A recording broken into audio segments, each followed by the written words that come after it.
Whatever a spider pig does. Can he swing from a web? No, he can't. He's a pig. Look out, he is a spider pig.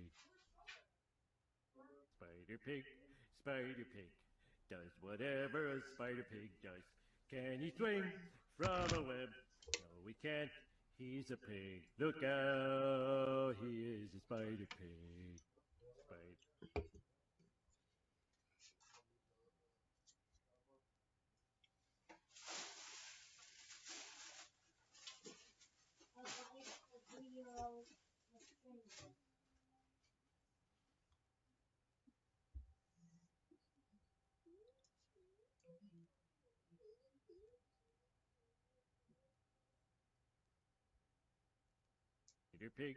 Spider pig, does whatever a spider pig does.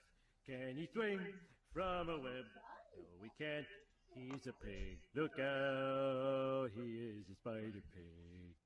Spider pig, does whatever a spider pig does. Can he swing from a web? No, he can't. He's a pig. Look out, he is a spider pig.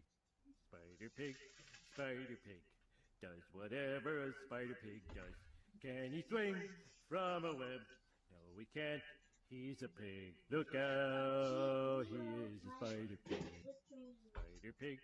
Spider pig, does whatever a spider pig does. Can he swing from a web? No, he can't. He's a pig. Oh, he is a spider pig. You're watching Unrelent Gaming. This is Vegeta, the Prince of all Saiyans. Make sure you subscribe to Unrelent Gaming and push the like button for me. Or else you'll be Hakai. Not Beerus. You know how this works. Make sure you enable all notifications on the channel and watch the entire video all the way through. And don't forget to follow Unrelent Gaming on both Instagram and Twitter. That's enough. On with the video.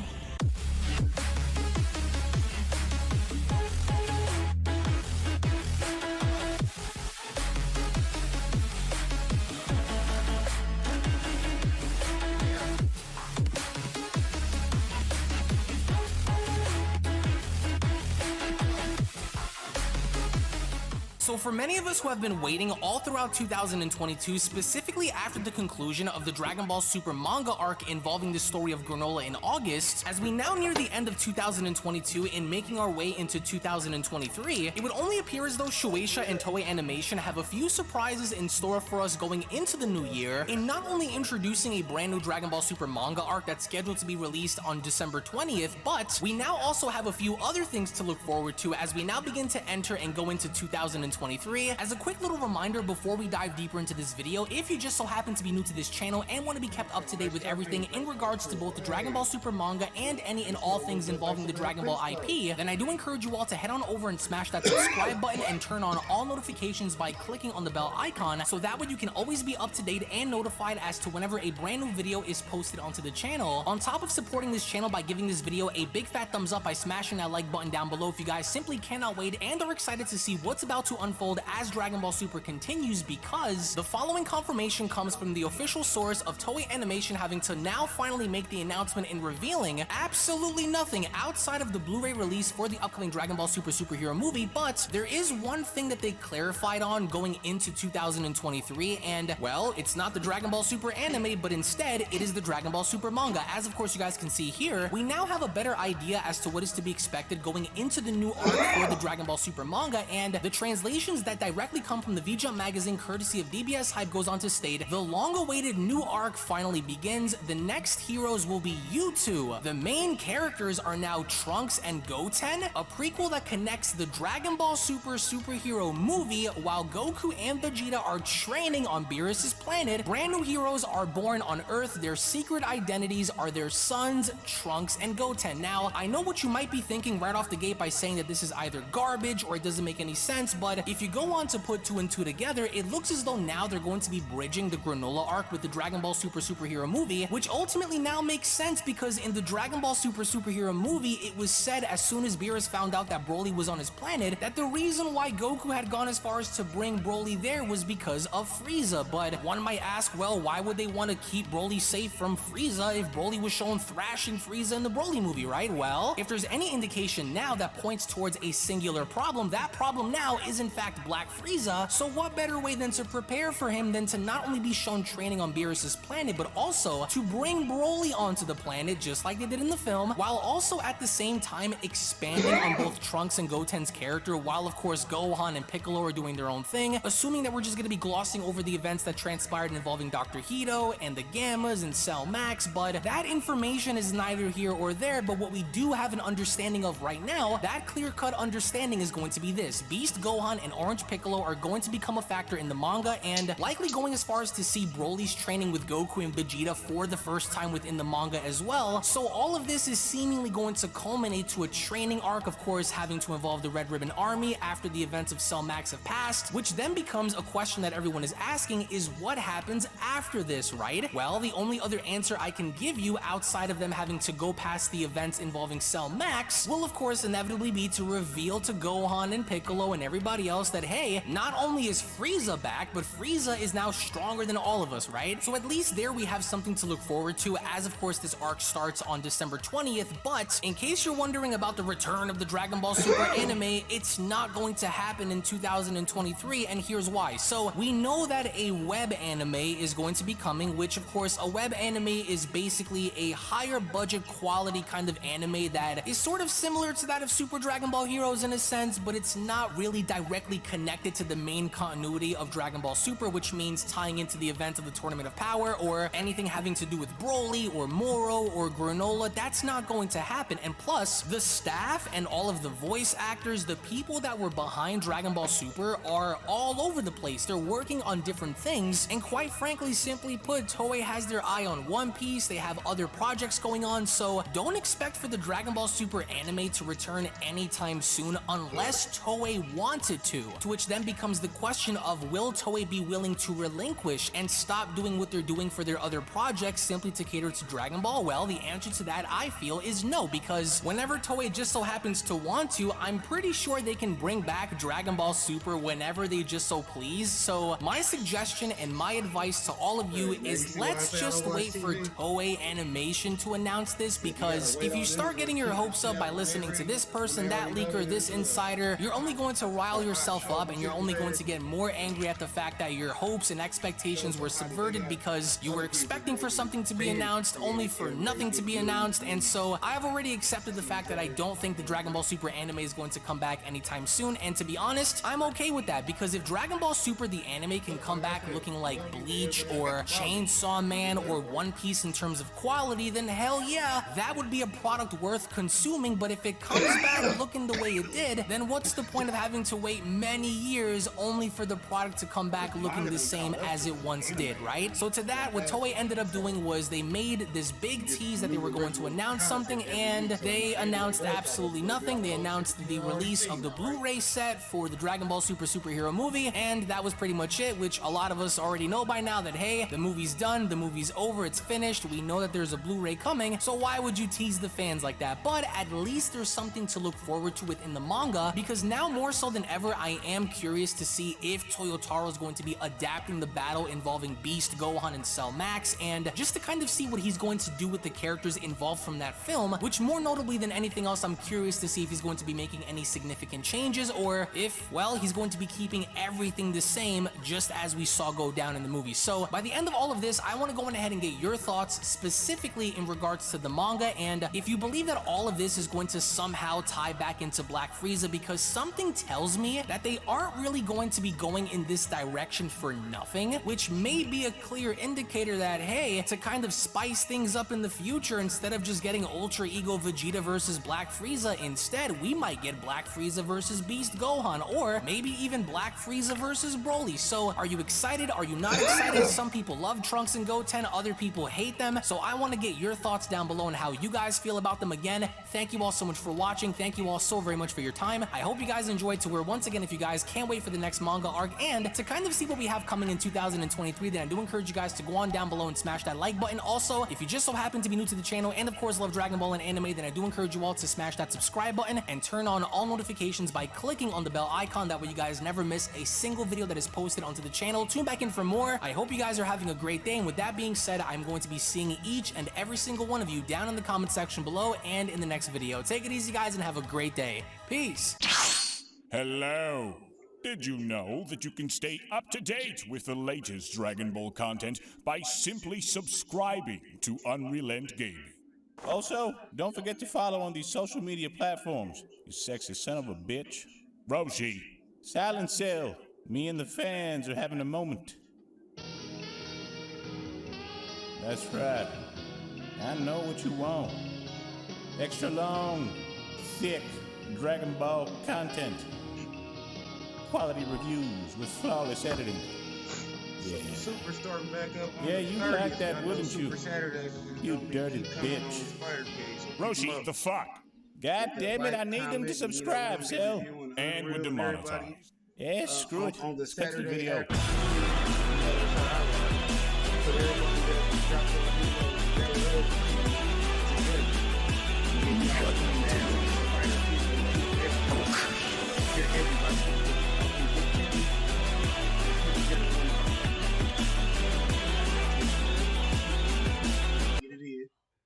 Get it in. What you don't understand about me, bro? I'm really the GOAT. Like, I'm the GOAT out here, but you don't want these problems. I'm not even gonna talk to you, bro. Put your hands up. This is what I mean. You're scared. You said what? What do you mean? What do you mean by that? I don't talk. I fight. Put your hands up. You're not even a little scared of me? Bruh, I'm gonna tell you one more time to put your hands up, or I'm gonna cave your chest through your back. Put your hands up. I'm gonna give you the one-on-one that you want so bad, bruh. Whose man's it? No, I'm no bitch. I mean, we can get it going. Hey, matter of fact, you ever heard about the gates, bruh? Yeah, I know about the 8 gates. Why? Nah, Heaven's Gates. Cause yeah, that's where I'm about to send your ass. Yeah. Oh, he's I'm gonna go to the side. Fuck it, bro. I'm no bitch. Let's go.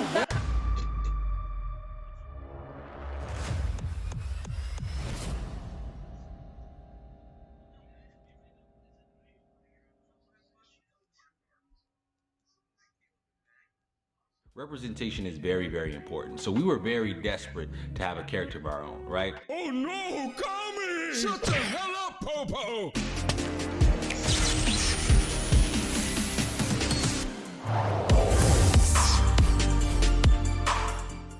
What's good, YouTube? TP Locks here, bringing you guys another video. Yes, today you guys are going to talk about my favorite topic in all the world, Dragon Ball Z, or Dragon Ball Super to be specific. I think we finally got some dreadlock characters in Dragon Ball Z, you guys. I think we finally do, all right? If you're interested in that video, stay tuned. Per usual, you guys, if you have not done so already, please hit that like and that subscribe button. If you have hit the like and subscribe button already, definitely want to make sure you hit that notification bell to stay notified on all the posts the moment I post. All right, let's get into the video. Now, you guys, if you have been a Dragon Ball Z fan for as long as I have, you know that a lot of us in the black and brown community, specifically those of the black community, have been dying for an overtly black character that we can claim for the culture, okay? For some people, this might seem like a small thing, but when you are in a minority group, representation is very, very important. So we were very desperate to have a character of our own, right? Oh no, Kami! Shut the hell up, Popo! I know there's been some black characters in the past in Dragon Ball that have been a little, you know what I'm saying? But we don't count them. The closest thing that we've had to black for us has been Piccolo. There's a few things I believe that make me feel like Piccolo's a prime candidate. For one, he's got a do-rag on. It's not an actual do-rag, it's actually just like an extension of his training that he uses. It's actually weighted. You found that out in Dragon Ball. Just the look, if you look at that headpiece, if you look at that cape, it kind of reminds you of the headpiece and cape of a do-rag. I might be stretching it, but it makes sense to me. Also because he comes from a Namekian planet and not the Sand planet, right? The Sand planet seems a little bit more established. They're conquerors, very similar to Europeans. Is a white child that is Caucasian from the mountains of Caucasus.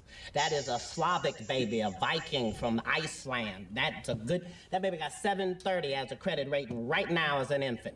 You have the Namekian planet, which also has its own kingdom, but it seems to be a little bit more tribal. The people are a lot more unified. And throughout the anime, you find out that the Namekians are pretty much the holders of the pretty much most precious balls in the series. I mean, no pun intended. The Dragon Ball Z, the Namekians are pretty much the people that hold the power to these balls, right?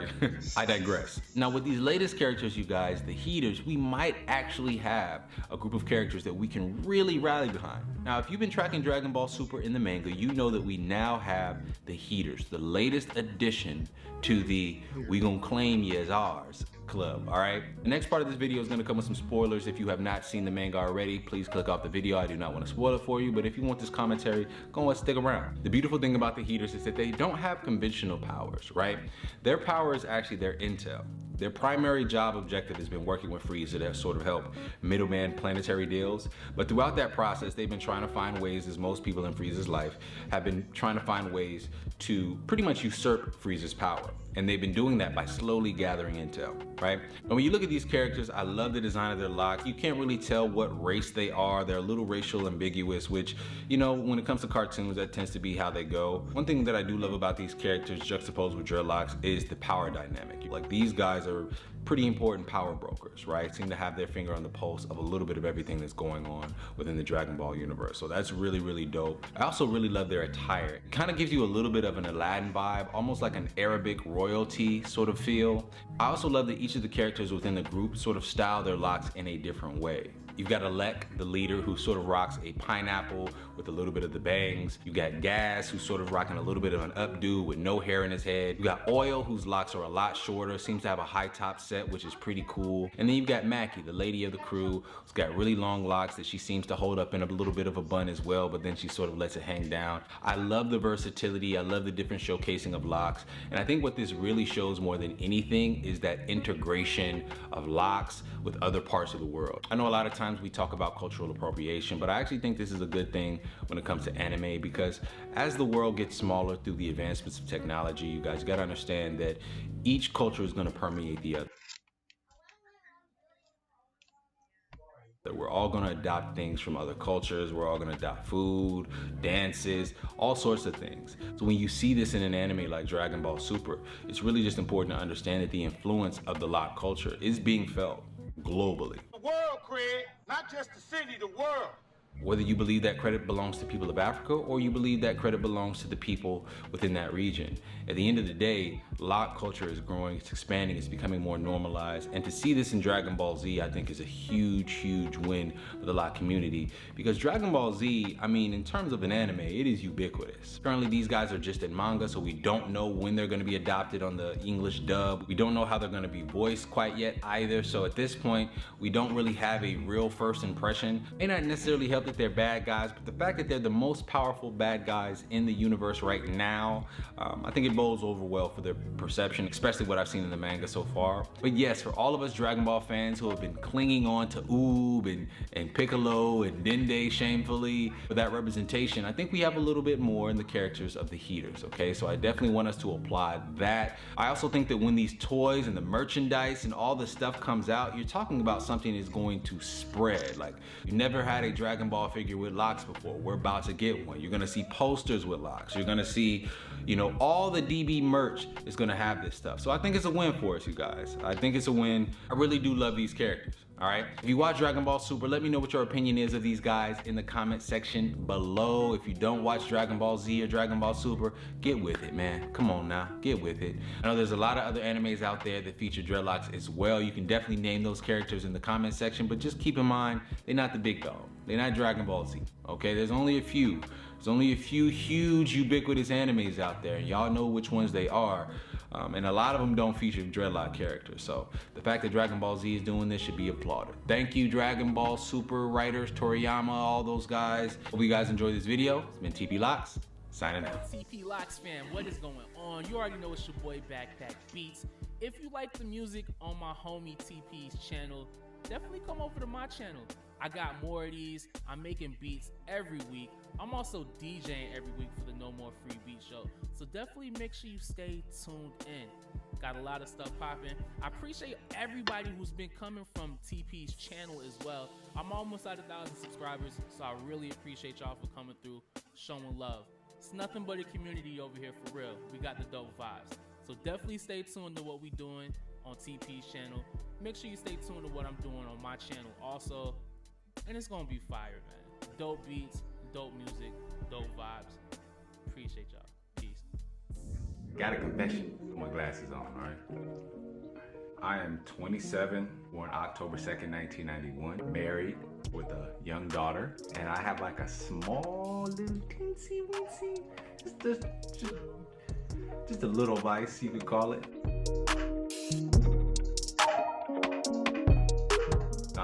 A little hobby.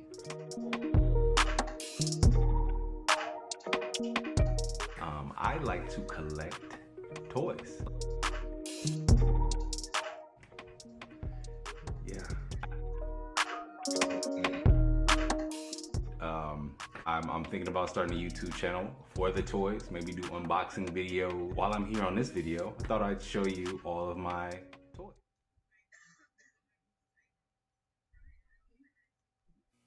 Sue me, I'm colorful. Doesn't mean I belong in here making potholders with the wackos. Besides, what gives you the right to judge other people anyway? The diploma. Judging people is pretty much the main benefit. That and the license plates with MD on them. You can park almost anywhere.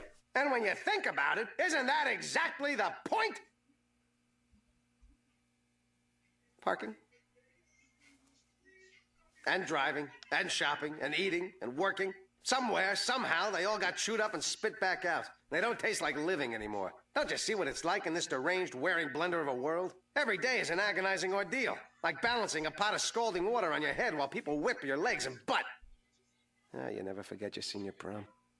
You think I'm sick? Well, the only disease I've got is modern life. A schnut-busting gauntlet of inefficiency and misery that's one long parade of letdowns, put-downs, trickle-downs, shutouts, freeze-outs, sellouts, numbnuts, nick-and-puts, and nimrods. All making every day as much fun as waxing a flaming Pontiac with your tongue. Or even if you do luck into the possibility of some fleeting pleasure, like, say, if some nymphomaniac telephone operators with the muscle control of Romanian mat slappers agree to a little strip air hockey, it'll be over before it starts, because some vowel-lacking, feta-reeking cab jockey slams his checker up your hatchback, and the cab is owned by some piñata spanker from a Santeria cult in Wacalpa who starts shaking chicken bones at you and gives you a boil on your neck so big, all it needs is Michael Jordan's autograph to make it complete. And even with all this, I still drag my sorry butt off the ceiling every morning and stick my face in the reaping machine for one more day, knowing when it's time to flash the cosmic card key at those pearly gates, I won't be in the coffin anyway, because some underhanded undertaker sold my heart, pancreas, and other assorted good and plenty to that same Santeria cult. So does anybody really wonder why anybody is hanging on to sanity by the atoms on the tips of their fingernails while life dirty dances on their digits? And is it really any wonder that I seem deranged?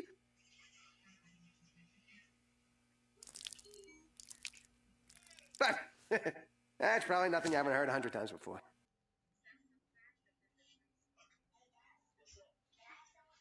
You're watching Unrelent Gaming. This is Vegeta, the Prince of all Saiyans. Make sure you subscribe to Unrelent Gaming and push the like button for me. Or else you'll be Hakai. Not Beerus. You know how this works. Make sure you enable all notifications on the channel and watch the entire video all the way through. And don't forget to follow Unrelent Gaming on both Instagram and Twitter. That's enough. On with the video.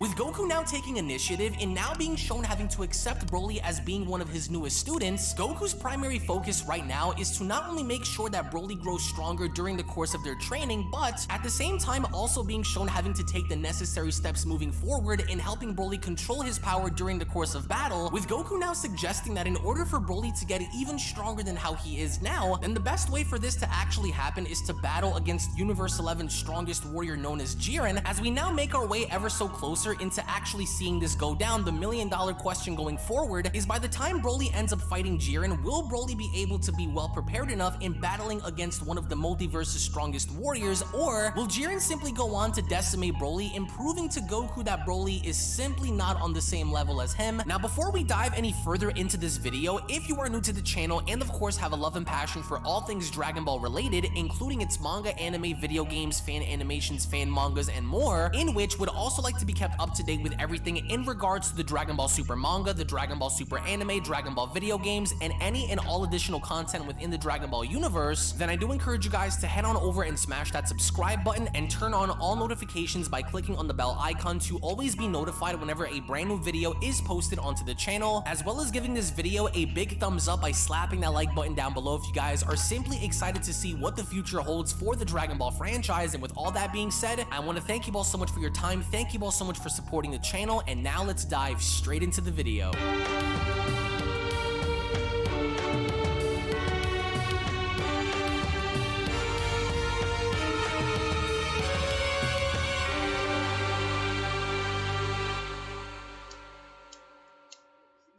As our story continues with full-powered Super Saiyan Broly having to be shown training with mastered Ultra Instinct Goku, it would only now appear as though Goku had taken Broly fully under his wing in trying to do the best that he can to help Broly further develop his power, and with Broly shown having to miss each and every single one of his strikes, Goku then further went on to inform Broly by telling him, "That's good, your energy is starting to feel like it does naturally. Before too long, you'll have mastered Super Saiyan completely." "Kakarot," Broly says, "why won't you use your full power?" "Your ability to adapt is off the charts," Goku says, "but that doesn't compare to Ultra Instinct. Ultra Instinct can adapt to and surpass any obstacle at full power instantly." "Does that guy hold back like you?" Broly asks, with Goku then going as far as to inform Broly by telling him, "Oh, you mean Jiren? Definitely. He likes to test his opponents, though I'm not sure how strong he's grown, but I bet it's pretty intense." But despite having to tell Broly this, Broly still attempted to attack MUI Goku anyway, because with Broly closing on in and with Goku now refusing to get out of harm's way, as soon as Broly's fist then went on to make contact on Goku's chest, it would almost now appear as though the exact same thing that had happened to Moro 7-3 had now happened to Broly, as apparently it would seem as though Broly had damaged his hand in the process of punching Goku, to where as they both went on to take a step back, that's when Goku went on to inform Broly by telling him, "I'll tell you what, Broly, I know someone who can push you in a way that I can't. You stay right here and try to get used to Super Saiyan. Maybe Whis will spar with you for a few," he says, with Broly seemingly looking confused as he did not know what Goku was talking about. It was only from there where out of nowhere, Goku had just upped and left the battlefield and telling Broly, "I'll be right back." To where as Whis was then shown having to approach Broly from behind, that's when Whis went on to inform Broly by telling him, "Well, I will say that it's been a while since I've had a good warm-up.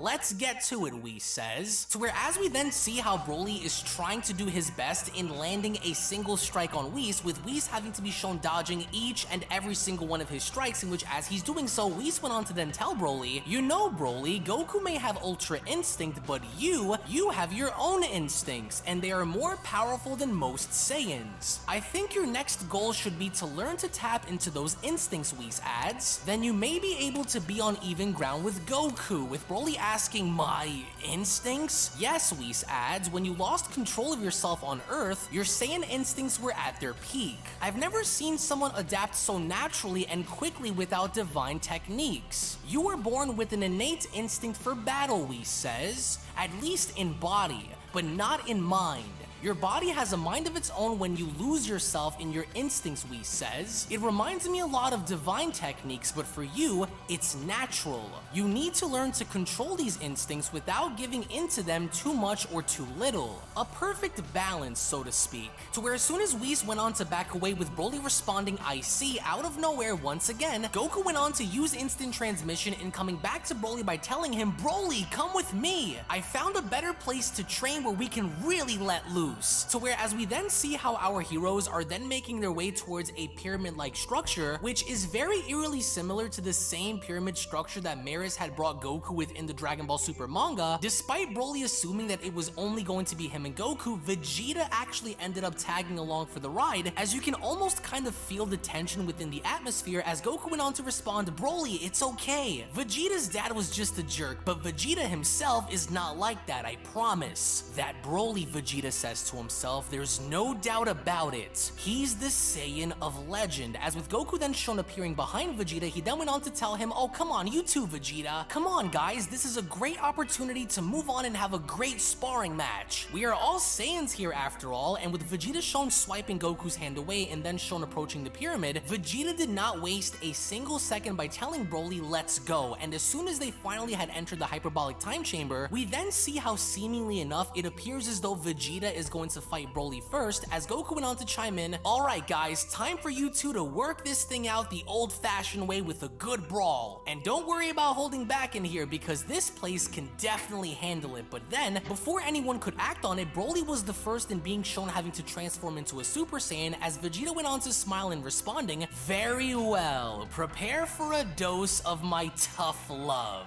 As from that point on, Vegeta was then shown jumping straight into Super Saiyan Blue evolution in wanting to kind of test the waters out a bit to see where Broly stood engaging him. So, as soon as Vegeta was then shown making his way in and punching Broly in the face, that's when Vegeta went on to tell him, you have no idea who you are, do you? But then, as soon as Broly went on to retaliate by punching Vegeta as Vegeta was shown blocking off Broly's attack, he then went on to continue, Kakarot makes fighting seem like a game, but that's not always the case. Sometimes things get serious. To where once again, as soon as Vegeta was somehow in some way shown having to gain control of this battle, he then went on to tell Broly, what's wrong? Where's that power you showed before? Broly isn't like you, Vegeta, Goku says. Before we started sparring, he didn't really like to fight that much according to that Shilai woman, as Vegeta responds, is that so? What's the matter, Broly? Lost your pride as a Saiyan? I'm not like you, Broly says. I fight for others, not to hurt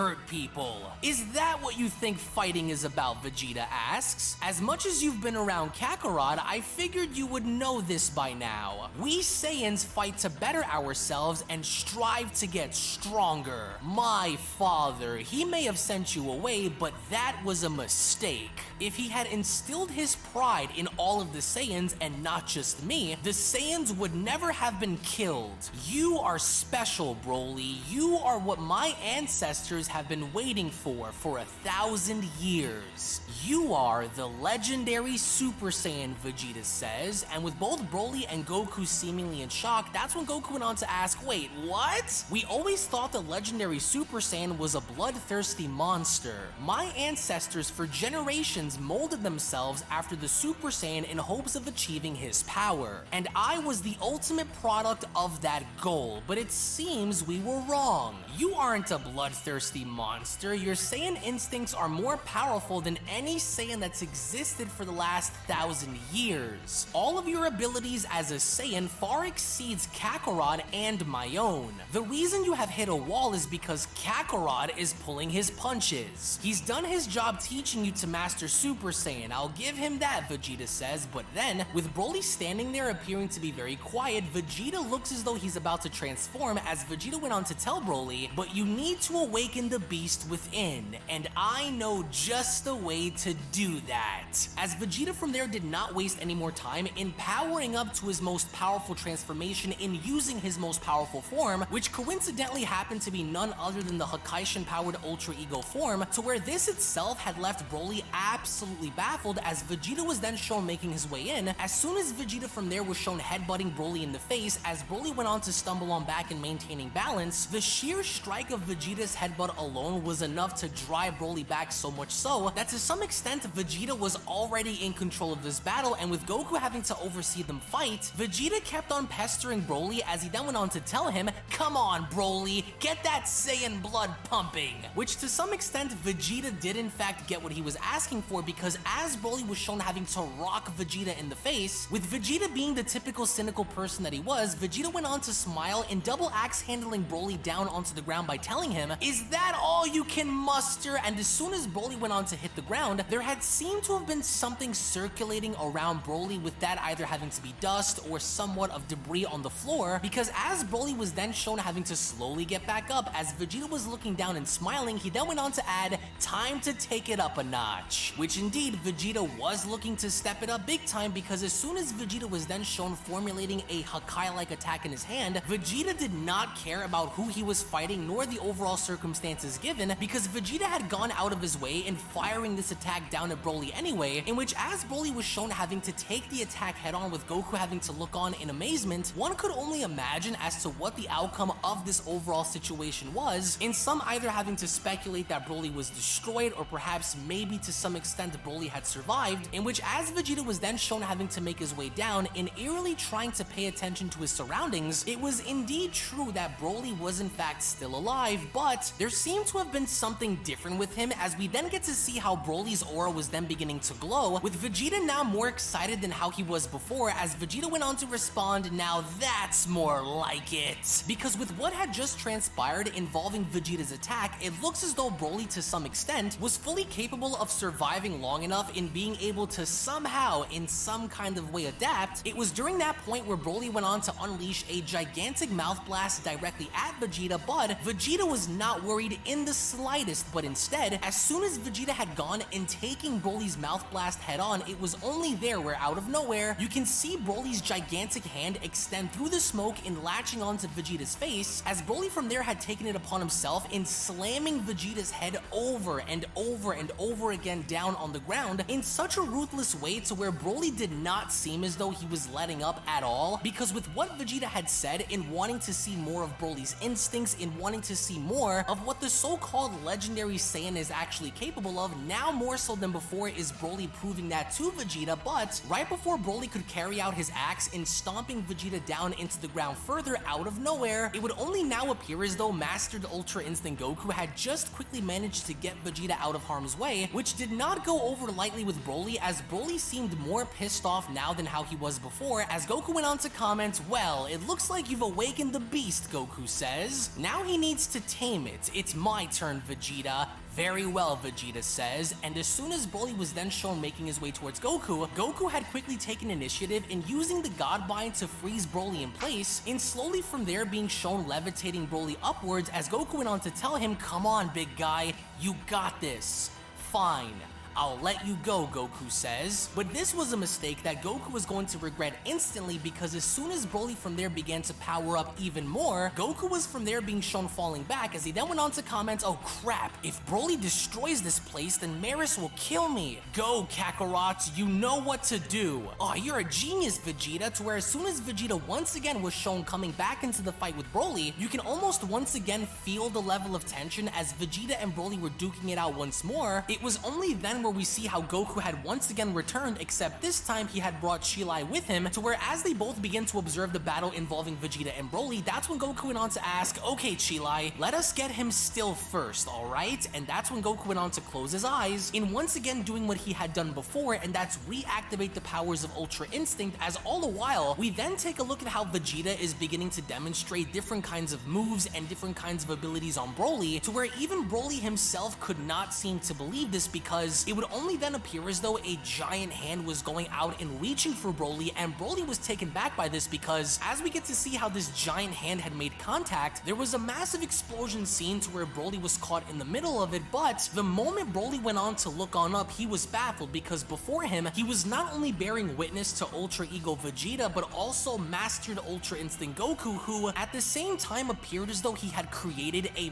massive key hologram of himself, similar to essentially what Goku had done against Planet Moro in the Dragon Ball Super manga, to where even inside of this massive key hologram, we then see how Goku went on to smile in calling for Vegeta's name, which kind of went on to serve its purpose, as out of nowhere Vegeta went on to do the exact same thing, except only this time, instead of creating a massive key hologram of himself, Vegeta on the other hand ended up creating a massive key hologram of an Ozaru, to where we then see how Broly was then looking on and not only having to see Goku's massive key hologram, but now at the same time, right next to him, he was also looking at a massive key hologram of a great ape, which one could only imagine as to what Broly had been going through in his head and having to see this. But this did not stop Broly at all, because even with Broly shown being very angry, it was during that point where Broly went on to erupt with such anger and fury that Broly from that point on went on to power up in such a way. But in order to make sure that Broly was stable enough in having to control himself, what Goku ended up doing was in some way, shape, or form, Goku ended up preventing Broly from powering up any further, to where we see how Broly literally couldn't move as Vegeta's massive Ozaru hologram was then making its way ever so closer towards Broly, to where even from there, as it did, Vegeta went on to address Broly by telling him,